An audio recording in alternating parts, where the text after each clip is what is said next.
कैसे हो मित्रों। पिछली वीडियो में हमने करंट इलेक्ट्रिसिटी स्टार्ट किया था। इस वीडियो में हम जेड 2020 का एक बहुत ही बेहतरीन सवाल डिस्कस करने वाले हैं। बेसिकली ये हमारा करंट इलेक्ट्रिसिटी के बेस्ट क्वेश्चन में से एक है। देखो इसे।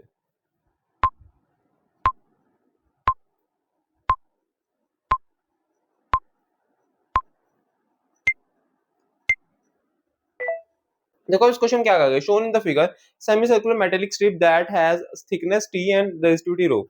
Its inner radius r1 and outer radius r2. If a voltage v0 is applied between its two ends, a current I flows in it. In addition, it is observed that the transverse voltage delta V develops between its inner and outer surface due to purely kinetic effects of moving electrons. Ignore any role of magnetic field due to the current. Then the figure is systematic and not drawn to scale. ठीक है, देखो सबसे पहले मैं T का बता देता हूँ।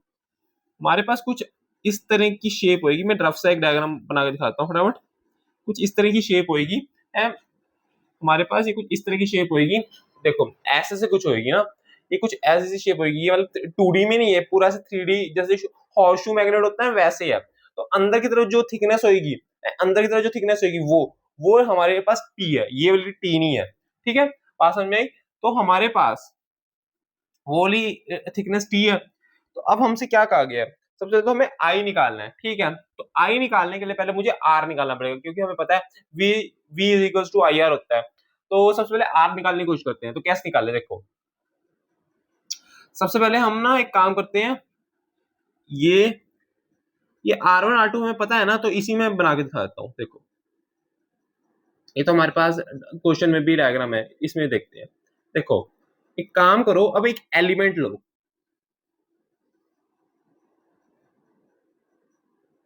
जो डेटा दे रखा होता है उसके हिसाब से एलिमेंट लेना चाहिए हमेशा। जैसे ये आप तुम कहोगे कि मैंने ये वाला क्यों लिया यार, इसमें ना दिक्कत आती है। ये हमारे पास हर जगह में मतलब ना ये थोड़ा सा चेंज हो रहा है। इसको हमें ना ऐसे ऐड करने में ना थोड़ी सी प्रॉब्लम आती है। ये हमारा आसान रहेगा है, ये थोड़ा सा आसान रहेगा। कैसे, देखो एक्स रेडियस पे dx थिकनेस का dx थिकनेस का एक मैंने एलिमेंट लिया। तो हमारे पास जब मैं रेजिस्टेंस लिखूंगा एक स्मॉल डी आर, क्या होएगा वो रो रो है। रो हमारे पास चाहे पतला हो मोटा हो जैसा मर्जी हो है, तो उसका तो रो ही रहना है। और साथ में इसका इसके एल क्या आएगा, इसका एल क्या आएगा, इसका एल आएगा पाई एक्स। और ये हमारे पास जो एलिमेंट होगा उसकी है, एलिमेंट जो होगा उसका एरिया क्या होएगा, वो होएगा T into D x. T into D x, अंदर की तरफ टी और जो थिकनेस है डी एक्स। ठीक है, अब देखो ये जो डी आर है, ये हमारे पास जो डी आर है, ये मैं ऐसे ऐड करता जा रहा हूँ करता जा रहा हूँ करता जा रहा हूँ करता जा रहा हूँ। ये क्लिक कैसे लगे हुए हैं, ये पैरेलल में लगे हुए हैं। तो मुझे करना पड़ेगा 1/r equivalent is equal to integration, क्या इंटीग्रेशन 1/dr। क्या बात समझ में आई, इंटीग्रेशन 1/dr r1 r2 ऐसा कुछ। ठीक है, बात समझ में आई। ठीक है, तो यहां से आ जाएगा, देखो रो पाई टी, ये सब चीजें जो है ये सारी तो कांस्टेंट है, तो इसे बाहर निकाल दो। तो ये आ जाएगा टी बाय रो पाई, एक minute, T by rho pi integration r1 r2 dx by x। और यहां से जब मैं इंटीग्रेशन करूंगा तो मिल जाएगा T by rho pi ln r2/r1। क्या बात समझ में आई इतनी। अब अगर मैं v is equal to I R देखूं है, v is equal to I R, यहाँ पे v नॉट, क्योंकि अब यहाँ पे हमने v नॉट की फॉर्म में निकालना है, वही देख रहा था मैं।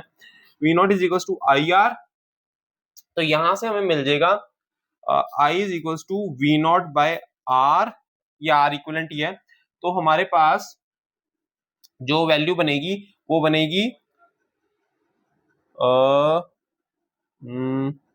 टी रो, एक मिनट कुछ गड़बड़ हुई है क्या, एक मिनट देखा दो, कोई गड़बड़ हुई है क्या, देखो जरा। कोई गड़बड़ हुई है क्या, एक मिनट देखने दो। आई थिंक तो सही है। वी नॉट, अच्छा अच्छा ठीक है मैं वही मैं कह रहा, ये 1/r इक्वलेंट उल्टा है ना। ठीक है वही मैं कह रहा। मुझे लगा ये सही था लेकिन गड़बड़ क्यों लग रही है, ये उल्टा हमने ले रखा है ना। ठीक है ठीक है, तो ये 1/r इक्विवेलेंट है, तो इसको डायरेक्ट ही रख दो। ठीक है, इसे डायरेक्ट ही रख दो, तो ये बन जाएगा V not T rho pi ln r2/r1। तो क्या सही है? हाँ बिल्कुल सही है। तो ए ऑप्शन तुम्हारा सही है, इतना देखो पहले, फिर आगे बताता हूँ।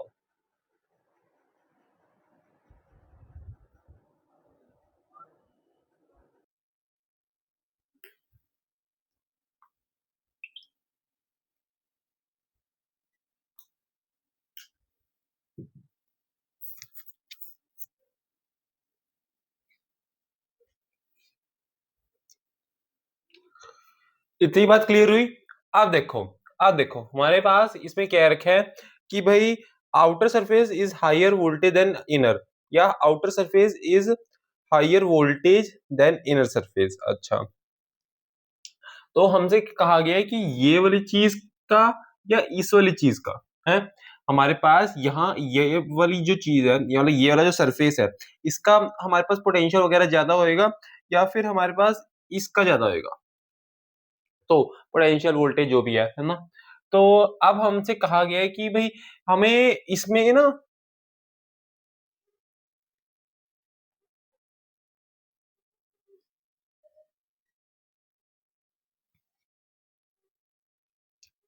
इतनी बात समझ में आई? अब इतनी बात समझ में आ गई?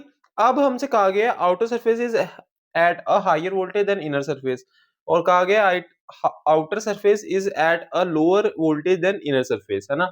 ये बात कही गई है। तो हमें मतलब देखना है कि कौन सा हायर है कौन सा लोअर है इसमें और इसमें से, ये वाली चीज और ये वाली चीज, है ना। तो उसके लिए देखो हम क्या करेंगे, बात समझने की कोशिश करना, बात समझने की कोशिश करना क्या। ये हमारे पास समझ लो है, समझ लो कि भाई ये करंट यहां से जा रहा होगा है, करंट यहां से यहां जा रहा होगा। तो मैं क्या मान सकता हूँ कि भाई करंट इधर से इधर जा रहा है तो इलेक्ट्रॉन इधर ही जाएगा, क्योंकि हम कन्वेंशनल करंट लेते हैं। तो इलेक्ट्रॉन को हम इस तरफ मानेंगे, इलेक्ट्रॉन इस तरफ मूव कर रहे होंगे वीडी, लगभग लगभग वीडी से, है ना। तो इलेक्ट्रॉन इस तरफ जा रहा होगा, ठीक है। अच्छा, अगर इलेक्ट्रॉन इस तरफ जा रहा है, इलेक्ट्रॉन इस तरफ जा रहा है, देखो ये कुछ इस तरह हमारे पास इस यहाँ पे सेमी सर्कुलर में ऐसे मूव कर रहा है। इसका मतलब सर हमारे पास अंदर की तरफ एक फोर्स लग रही होगी, अंदर की तरफ एक फोर्स लग रही होगी। अब इन्होंने मैग्नेटिक की तो बातें करी नहीं है, मैग्नेटिक की बातें नहीं करी, तो इलेक्ट्रिक फील्ड की वजह से आ रही होगी। अगर इलेक्ट्रिक फील्ड की वजह से आ रही है, इलेक्ट्रिक फील्ड की वजह से आ रही है, तो इलेक्ट्रिक फील्ड कहाँ होगी? हमारे पास नेगेटिव चार्ज है नेगेटिव चार्ज है, तो इलेक्ट्रिक फील्ड होगी इस तरफ। क्या? इलेक्ट्रिक फील्ड होगी इस तरफ। और हमें पता है कि इलेक्ट्रिक फील्ड है, इलेक्ट्रिक फील्ड हमारी जो इलेक्ट्रिक फील्ड है वो कहां से कहां मूव करती है, हायर वोल्ट है, higher voltage to low, sorry, वो lower voltage to higher voltage, ठीक है, lower voltage to higher voltage, ठीक है। तो हमारे पास ये वाला जो है ये लेस, मतलब लेस पोटेंशियल पे होएगा, और ये हाई पोटेंशियल पे होएगा, ठीक है। तो कौन सा ऑप्शन सही है?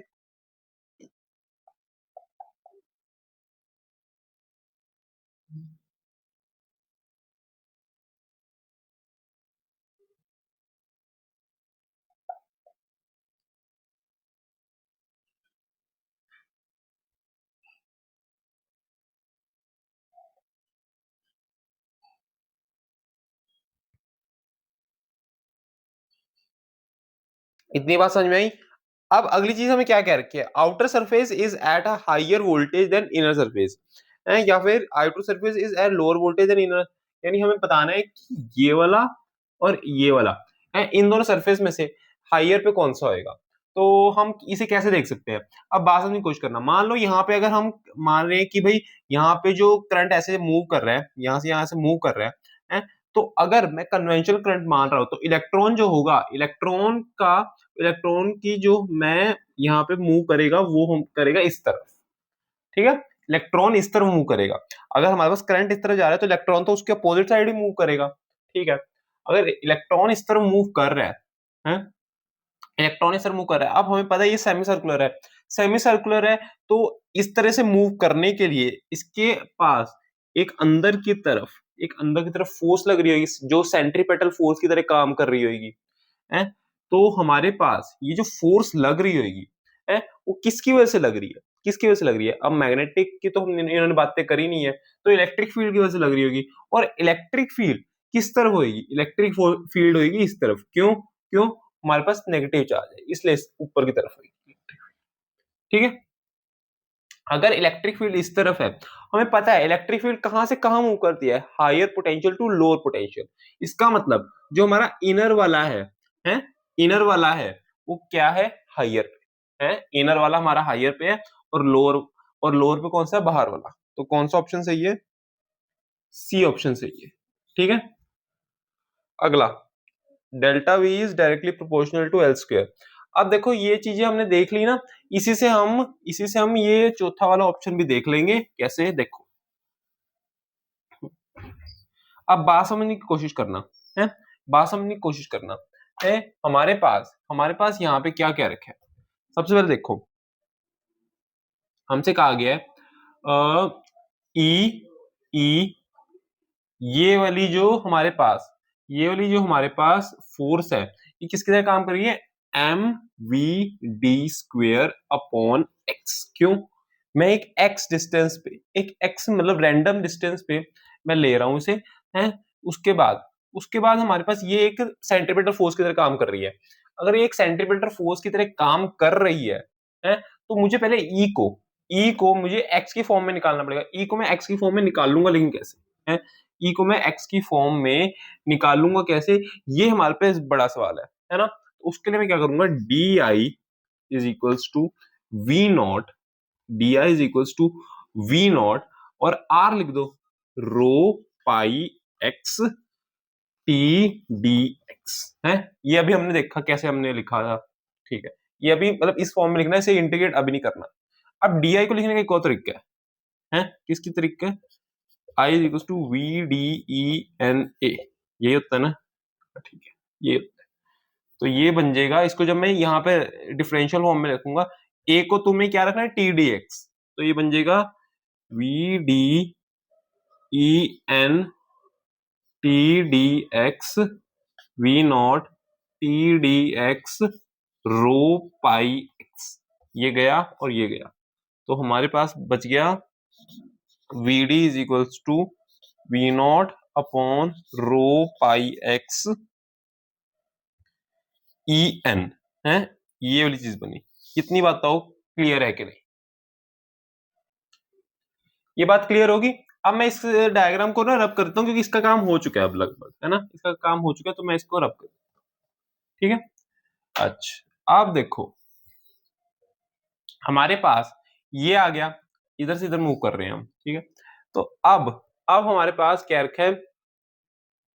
क्या कि भाई अब हमें वीडी तो एक्स की फॉर्म में आ गया है, वीडी तो हमारा एक्स की फॉर्म में आ गया है। तो अब हमें क्या करना पड़ेगा? अब हमें रिलेशन निकालना है। तो इलेक्ट्रिक फील्ड का तो अभी भी नहीं आया, बताता हूँ, रुको। देखो, सबसे पहले देखना, सबसे पहले ये चीज देखना कि ये जो है हमारे पास रो पाई ई एन वी नॉट, ये सारी क्या है? कांस्टेंट। तो एक काम करो, वीडी इज इक्वल्स टू, अब वी नॉट को कुछ ना लिखना, चल यहाँ पे लिख देता हूं, रुको। देखो, वीडी है, वी नॉट को तुम्हें लेना है अकाउंट में, है हमारे पास V not upon, V not upon क्या? वी नॉट अपॉन एक K upon x, V not K upon x. अब के क्या है? के को साइड में लिख लो। के क्या है? के हमारे पास है 1/रो पाई ई एन है, 1/रो पाई ई एन है। ये एक पूरा कांस्टेंट था, तो मैंने इसको के ले लिया। ये हमारे पास रिलेशन आया। ठीक है, अब यहां से हम निकालते हैं।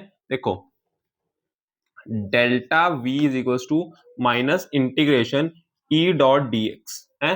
ये रिलेशन हमें पता है। अब यहां पे हम एक काम करते हैं, फटाफट से ना ये वाले, इस वाले रिलेशन, सॉरी, यहां पर। तो ये जब मैं रख दूंगा, ये बन जाएगा ई एम ई एम, और वीडी को हम लिख देंगे वी नॉट स्क्वेयर के स्क्वेयर अपॉन देखो x का स्क्वायर हो जाएगा तो नीचे बन जाएगा एक्स क्यूब, तो ई आ रहा है तुम्हारा एम वी नॉट स्क्वेयर के स्क्वेयर एक्स क्यूब ई। तो अब हम हमारे यहाँ पे ये रिलेशन आ गया, अब इसको यहाँ पुट कर दो। तो देखो सबसे पहले देखो हमारे पास ये जो के स्क्वेयर एम और ई ये फिर से एक कांस्टेंट है, तो इसको भी एक काम करते हैं हम वी नॉट स्क्वेयर के डैश अपॉन एक्स क्यूब लिख देते हैं। क्या बात क्लियर है? तो अब फाइनली बस एक बार इसे इंटीग्रेट कर देते हैं, फिर हमारा रिलेशन बन जाएगा पूरा। Delta V is equals to minus integration V not square upon K dash upon x cube D x. ठीक है, बात समझ में आई? ठीक है, अच्छा अब बात समझने की कोशिश करना। यहां पे जो हमने अभी ये ऑप्शन निकाला है I is equals to V not T upon pi rho L N R two by R one, इससे मुझे साफ दिख रहा है कि V not is directly proportional to I है। अब मैं ऐसा क्यों कहा? क्योंकि हमारे पास देखो मुझे इंटीग्रेट करने की जरूरत नहीं है, तुम चाहो तो कर लेना, लेकिन हमारे पास इसमें इंटीग्रेशन की नहीं जरूरत। देखो अगर जब मैं R1 R2 लिमिट्स रखूंगा तो इसमें जो टर्म्स आएंगी वो R1 R2 की आएंगी है, यहाँ पे भी तो वही है, तो सारी चीजें कांस्टेंट ही है। तो यहाँ पे V not is directly proportional to I ही है। तो अगर यहाँ पे V not is directly proportional to I है तो क्या मैं इस रिलेशन से, तुम्हें इंटीग्रेट करना होगा कर लेना, लेकिन मैं इससे डायरेक्ट ये बात कह सकता हूँ क्योंकि बाकी चीजें कांस्टेंट ही आएंगी, delta V is directly proportional to I square, क्योंकि यहाँ पे वी नॉट स्क्वायर है, यहाँ पे प्रोपोर्शनल टू स्क्वायर तो आई स्क्वायर ही आएगा। ठीक है, बात समझ गए? वैसे मैंने काफी मतलब डीप में जाके समझाया, बाकी तुम्हें अगर फिर से और भी इंटीग्रेट करना होगा कर लेना, लेकिन जरूरत नहीं है। ठीक है, तो हमारे पास ये और ऑप्शन भी सही है, कौन सा? डी। तो हमारे कौन से ऑप्शन सही है? ए सी डी। देखो वो आपको जेड वन 2020 का सवाल समझ होगा। बेसिकली इसमें तुम्हारे पास कॉन्सेप्ट क्लैरिटी भी बहुत अच्छी होनी चाहिए थी और मैथमेटिक्स तो अच्छी होनी ही चाहिए थी है, जिसको मतलब ना इलेक्ट्रोस्टैटिक्स और करंट इलेक्ट्रिसिटी को के मिक्स क्वेश्चंस को करने की प्रैक्टिस थी, वो इस क्वेश्चन को आसानी से कर सकता था। लेकिन अच्छा क्वेश्चन था ये, करंट इलेक्ट्रिसिटी के बेस्ट क्वेश्चंस में से एक था। बाकी तो आपको ये सवाल समझ में आएगा, चीजें क्लियर होंगी, कॉन्सेप्ट क्लियर होंगे। और ये वीडियो अच्छी लगी वीडियो को लाइक कर देना, चैनल सब्सक्राइब कर देना। Okay, thank you.